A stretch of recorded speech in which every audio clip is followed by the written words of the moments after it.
Hello student, welcome back to my channel Mathematics by Shweta. Today we will discuss probability. Chapter 15 for class 10th. तो हम देखते हैं इसकी definition क्या है. The probability of an event E written as P of E. तो probability को हमेशा हम इस तरह से डिनोट करेंगे. और ये क्या डिफाइन करती है? P of E is equal to number of outcomes favourable to E, E is event, over number of all possible outcomes of the experiment. इसका क्या मतलब है? इसे हम एक एग्जाम्पल से देखते हैं. फॉर एग्जाम्पल, आपके पास एक बैग है, इसके अंदर आपके पास कुछ एक बॉल्स हैं. ये बॉल मान लीजिए रेड कलर की है आपके पास. 4 बॉल्स आपके पास रेड कलर की हैं और जो 2 आपके पास बॉल हैं वो मान लीजिए ब्लू कलर की हैं. ठीक है, तो हमें क्या फाइंड करना है? फाइंड ए प्रोबेबिलिटी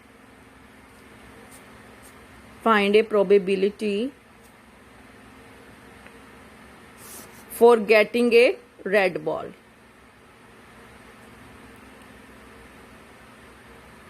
ठीक है, तो रेड बॉल के आने के कितने चांसेस हैं? पहले टोटल आउटकम्स कितने हैं यहाँ पर? टोटल आउटकम्स मतलब बॉल्स कितनी हैं? इवेंट्स के अकॉर्डिंग हम देख लेंगे हमारे आउटकम कितने हैं. तो टोटल बॉल्स यहाँ पे 6 हैं, तो यानी टोटल ऑल आउटकम्स पॉसिबिलिटीज कितनी हैं? 6. अब हमें रेड बॉल फाइंड करनी है. रेड बॉल आने के चांस आपके पास 4 हैं. सिर्फ 4 ही टाइम्स आपके पास रेड बॉल आ सकती है. ठीक है, तो आप कैसे निकालेंगे प्रोबेबिलिटी? अगर हम इसे ई नाम दे दें इवेंट को कि हमें रेड बॉल फाइंड करनी है, तो number of chances to favourable outcomes वो कितने हैं? 4 डिवाइड बाय टोटल आउटकम्स. तो ये आ गया. तो इस तरह से आप प्रोबेबिलिटी फाइंड करेंगे. तो यही आपके पास डेफिनेशन है. Number of outcomes favourable to any event over number of all possible outcomes of the experiment, जो भी हमारा एक्सपेरिमेंट होगा. ठीक है, तो अब इसकी कुछ एक टाइप्स भी हैं, हम टाइप्स देखते हैं. Question is, find the probability of getting a head when a coin is tossed once. Also find the probability of getting a tail. तो अगर आप कॉइन टॉस कर रहे हैं तो आपको पता है कि 2 ही पॉसिबिलिटी हैं, 2 ही आउटकम्स आएंगे, या तो हेड या टेल. तो आपके पास टोटल आउटकम्स कितने हो गए? 2 हो गए. या हेड आएगा या टेल आएगा. तो सबसे पहले आपको टोटल आउटकम्स ही फाइंड करने हैं. तो यहाँ टोटल आउटकम्स कितने हैं? 2. ठीक है, अब प्रोबेबिलिटी ऑफ हेड क्या होगी? इसे हम PH से भी डिफाइन कर सकते हैं. ठीक है, H आपका हेड हो गया. तो प्रोबेबिलिटी ऑफ हेड क्या है? हेड के आने का चांस सिर्फ एक ही है. अगर आप कॉइन टॉस करेंगे या तो हेड सिर्फ एक ही बार आ सकता है, आने का चांस एक ही है. तो हेड की क्या प्रोबेबिलिटी हो गई? 1/2. ऐसे ही अगर आप प्रोबेबिलिटी ऑफ टेल निकालेंगे तो टेल के आने का भी एक ही चांस है. ठीक है, तो number of outcome favourable to tail 1 and total outcome 2. अगर किसी एक्सपेरिमेंट में आपके पास कोई इवेंट का एक ही आउटकम आए, ठीक है, तो उस इवेंट को हम क्या बोलते हैं? एलिमेंट्री इवेंट बोलते हैं. जैसे यहाँ पर हेड जो है उसके आने का भी एक ही चांस है और जो टेल है उसका भी आने का एक ही चांस है टोटल आउटकम में से.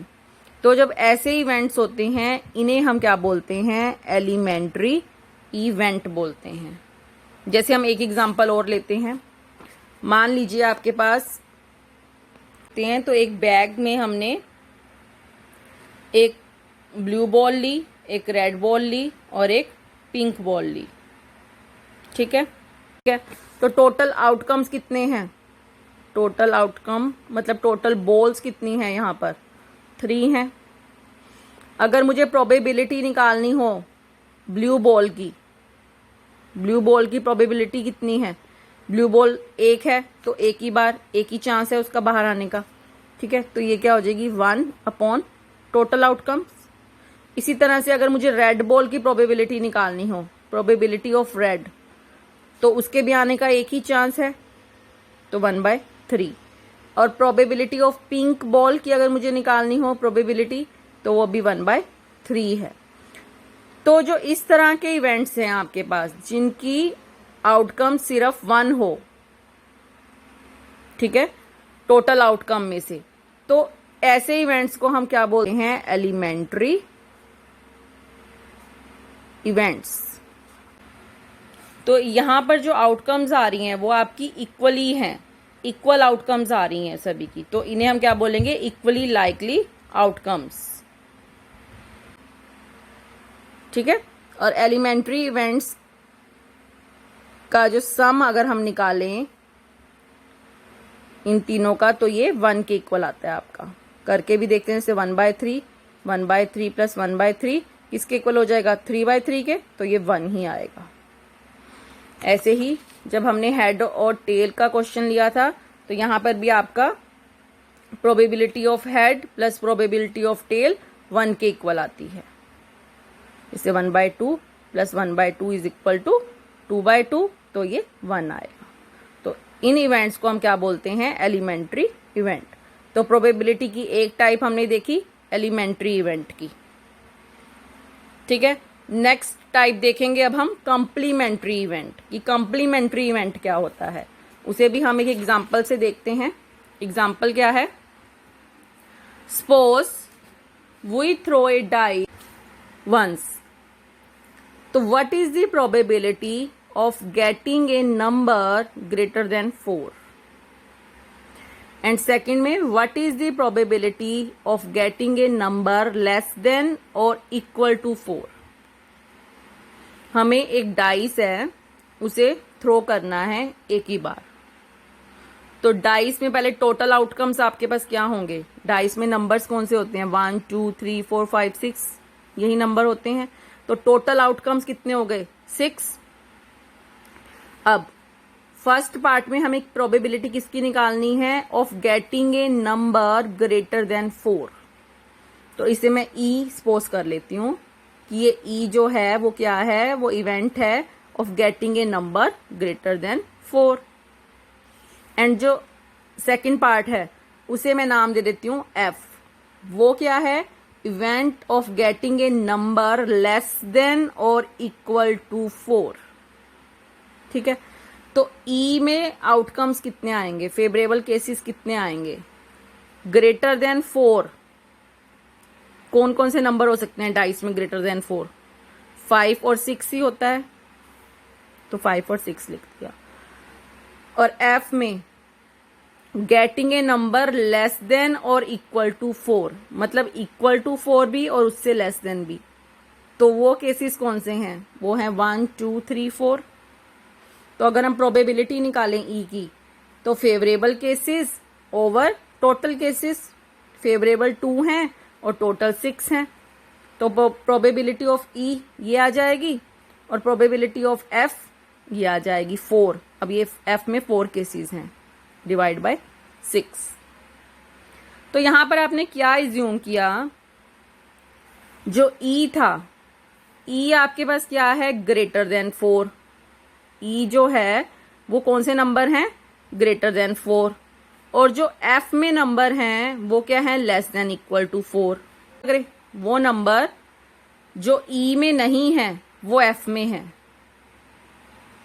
वो नंबर जो ई में नहीं है वो एफ में है, तो हम एफ को नोट ई भी बोल सकते हैं ना, नोट ई।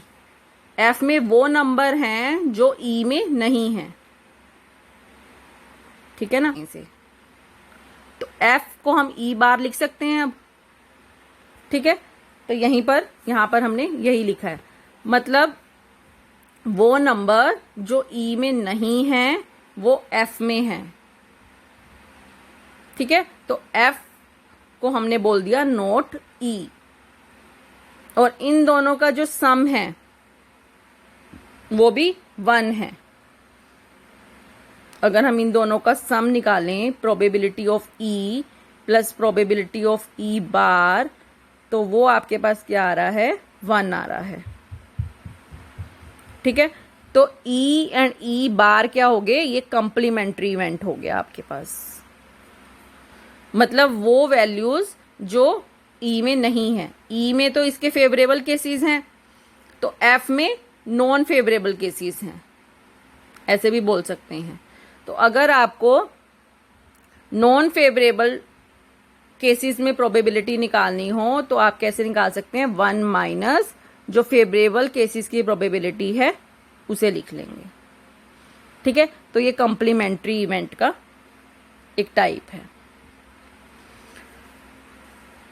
अब आपके पास आता है इम्पॉसिबल इवेंट। इम्पॉसिबल इवेंट क्या है, जैसे अब आपके पास एक डाइस है, डाइस में ये टोटल आउटकम्स होते हैं, और आपसे कहा जाए कि फाइंड कीजिए probability of getting 8 in a single throw of die. मतलब आपको डाई को एक ही बार थ्रो करना है और 8 नंबर आपको फाइंड करना है। तो डाइस में तो 8 नंबर होता ही नहीं, डाइस के अंदर तो 8 नंबर होता ही नहीं, सिर्फ 6 तक ही नंबर होते हैं। तो ये इम्पॉसिबल है, 8 तो हम निकाल ही नहीं सकते डाइस में, 8 के आने का तो कोई भी चांस नहीं है। तो यहां प्रोबेबिलिटी क्या हो जाएगी, 0 डिवाइड बाय 6। मतलब यहाँ पे फेवरेबल केसेस 0 हैं और नंबर ऑफ केसेस 6 है, तो ये 0 आ गया, यानी इम्पॉसिबल प्रोबेबिलिटी 0 आएगी हमेशा। ठीक है, तो ये थर्ड टाइप हो गई। अब फोर्थ टाइप क्या है, श्योर और सर्टेन इवेंट। मतलब अगर हमें डाइस दिया हुआ है, एक डाइस को थ्रो करना है और आपसे कहा जाए कि प्रोबेबिलिटी फाइंड करो वो नंबर्स की जो लेस देन 7 हो। What is the probability of getting a number less than 7 in a single throw of a die? तो आपके पास कितने चांसेस हो सकते हैं getting a number less then 7? कितने नंबर हैं लेस देन 7 से? 6 नंबर हैं। ठीक है, आप सिंगल थ्रो करोगे तो आपके पास कोई ना कोई जो नंबर आएगा वो लेस देन 7 ही होगा। ठीक है ना, ऐसे आपको लेस देन 7 में कितने नंबर मिल सकते हैं, 6, तो ये 6/6 हो गया। मतलब favourable cases 6 divide by total cases, तो ये 1 हो गया। तो हमेशा जो प्रोबेबिलिटी होती है श्योर और सर्टेन इवेंट की, वो हमेशा 1 के इक्वल होती है। तो ये भी आपको ध्यान रखना है। तो श्योर और सर्टेन इवेंट की प्रोबेबिलिटी हमेशा 1 आएगी आपके पास। तो हमने अभी तक क्या देखा है कि जो आपकी प्रोबेबिलिटी है, या तो आपकी वो 0 आ रही है या 1 आ रही है, या आपके पास 0 और 1 के बीच के नंबर आ रहे हैं। ठीक है, तो हमें यहां से कंक्लूजन मिला कि प्रोबेबिलिटी जो है वो हमेशा आपकी 0 और 1 के बीच में लाई करेगी, या 0 और 1 के इक्वल होगी। तो ये हमारा बेसिक कंसेप्ट थे प्रोबेबिलिटी को लेकर। तो इसके बेस पर अब हम क्वेश्चंस करेंगे।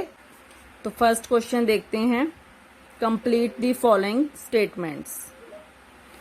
First point, probability of an event E plus probability of the event not E, वो तो 1 के इक्वल होता है।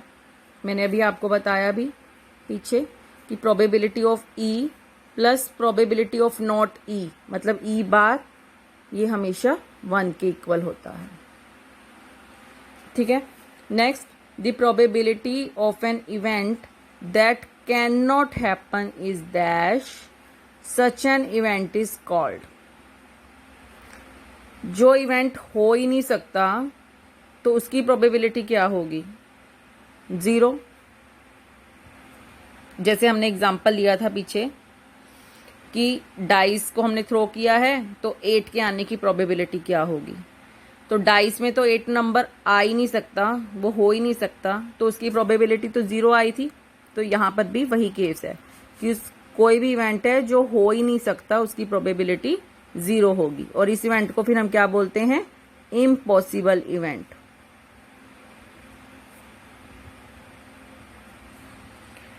Third point, the probability of an event that is certain to happen is dash, such an event is called.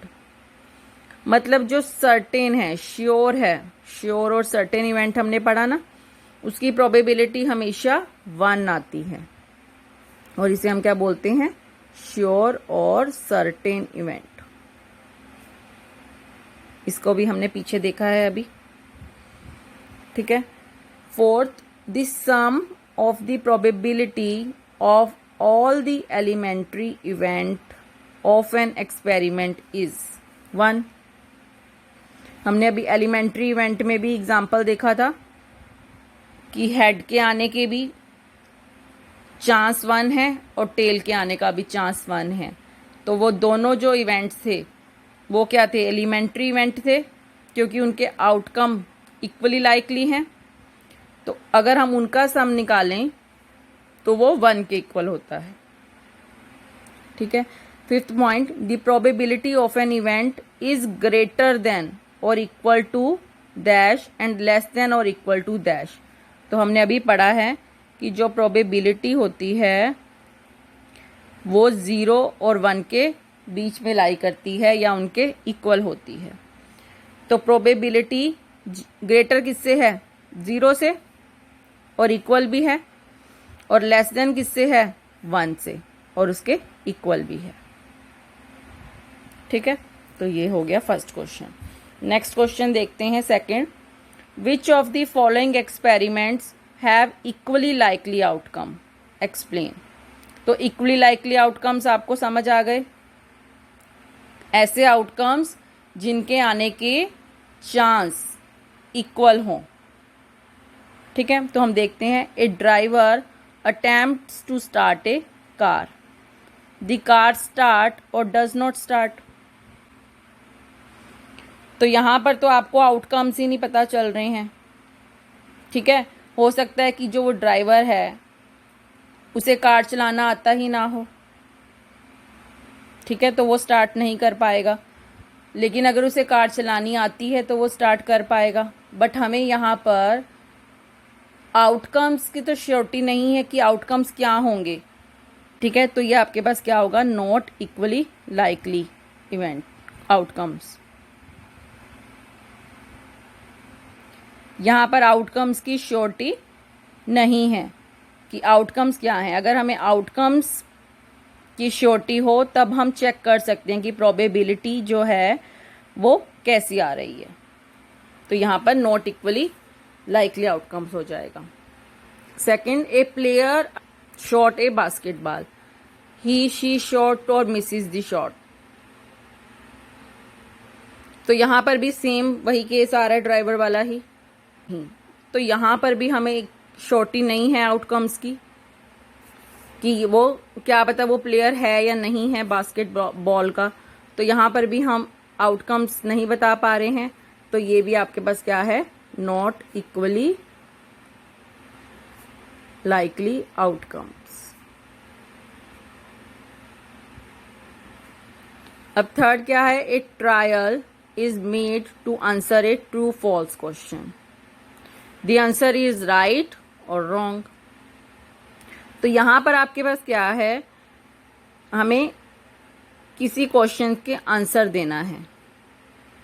तो या तो हम उसका आंसर सही देंगे, ट्रू देंगे, या फिर फॉल्स देंगे। दो ही चांस हो सकते हैं यहां पर। तो यहां पर हमें आउटकम्स तो मिल गए ट्रू फॉल्स, आउटकम्स की हमें श्योरिटी हो गई यहाँ पे ट्रू फॉल्स। तो आपके पास या तो हम ट्रू देंगे या हम फॉल्स देंगे। तो प्रोबेबिलिटी अगर ट्रू की निकालें तो वो भी 1/2 आएगी, फॉल्स की निकालें तो वो भी 1/2 आएगी।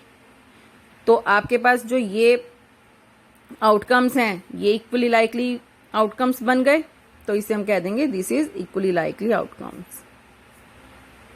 यहां पर अब हमें श्योरिटी है कि क्वेश्चंस या तो ट्रू होगा या फॉल्स होगा। फोर्थ में a baby is born, it is a boy और ए गर्ल। तो यहां पर भी आउटकम्स क्या होंगे, या बॉय या गर्ल, दो ही आउटकम है। बॉय के आने की भी चांसेस 1/2 हैं प्रोबेबिलिटी, और गर्ल के आने की भी प्रोबेबिलिटी 1/2 है। तो ये हो गए इक्वली लाइकली, तो इसे भी हम कहेंगे this is equally likely outcome.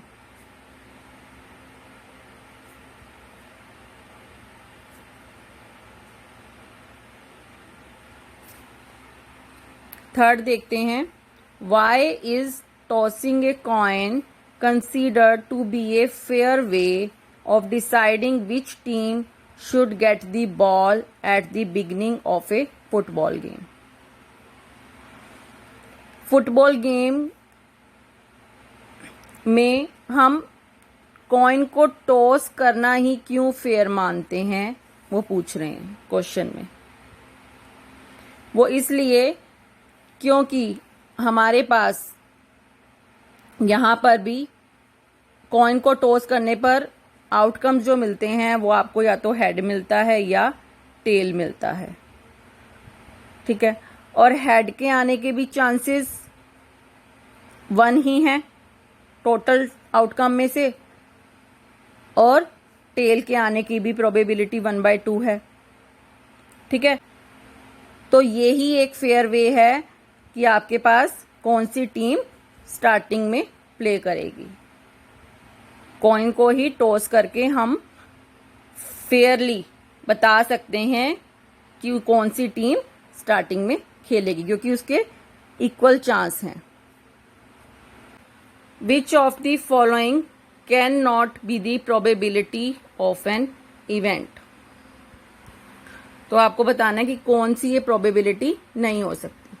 तो आपको पता है कि प्रोबेबिलिटी किसके बीच में लाई करती है, 0 या 1 के बीच में, या प्रोबेबिलिटी 0 भी होती है या 1 होती है।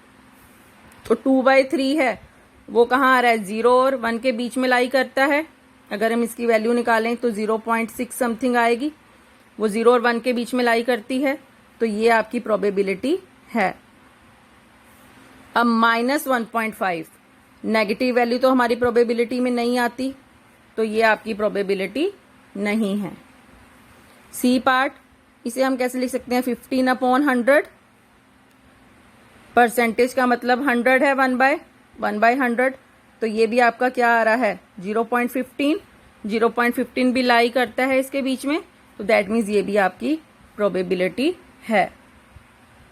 ऐसे ही 0.7 भी लाई करता है इसके बीच में, तो ये भी आपकी प्रोबेबिलिटी होगी, ठीक है। नेक्स्ट क्वेश्चन देखते हैं, if probability E is equal to 0.05, what is the probability of not E। तो हमने कंप्लीमेंट्री इवेंट्स पढ़े हैं,